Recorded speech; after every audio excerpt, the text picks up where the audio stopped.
Well, congratulations, Jadra, with your moving forward with your projects in Confident Communicator and project number 4. I was lucky enough to work with you before, so prodigious progress and improvements.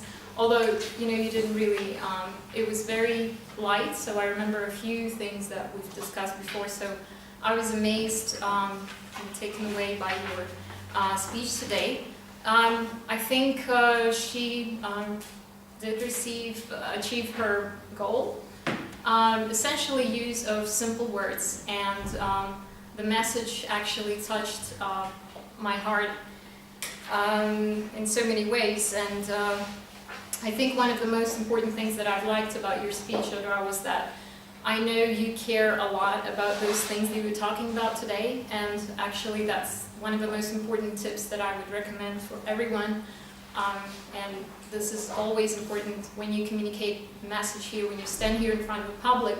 And in order to remain sincere, you have to be passionate, you have to care, and we could tell that you cared about it. So I think it was very easy for you to come up with examples, and I love those 3 examples that you've used, very distinct one, but at the same time wrapped up so professionally into the message of your speech. So the father and son story, what you've learned in terms of improving your career, improvements in your skills and that you've developed, thanks to the fact that you were observant of those things, and of course the Steve Jobs story. Here and there it's always effective to pull in some interesting personality and impressive leaders around the world that we admire. I loved how confident you were, and the saying that you've used from Albert Einstein, I actually love it. It was a perfect start. It was very simple and yet very strong. It was very effective.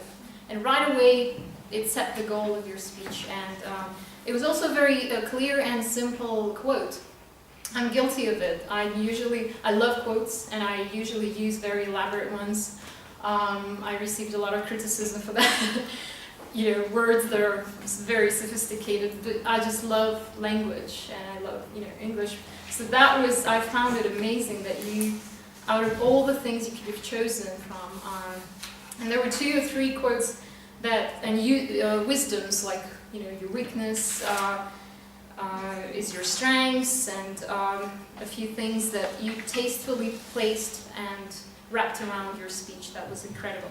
And one of the few things that, just to make sure your speeches in the future are a little bit more effective, I would recommend just a quick maybe check on grammar, because I think your English is perfect, it's fluent, but there are a few elements like, isn't it? You do use it in an inappropriate, I'm sure this is grammarian's job, but I would, this was just one thing that kind of, it would be just a perfect speech. And also in the future as well, rhetorical devices is a difficult element, but I think looking into those, like metaphors and everything, would in the future make your speeches even greater. But body language, voice modulation, you've pretty much covered next 2-3 projects. So kudos to you and congratulations on a great speech. Thank you.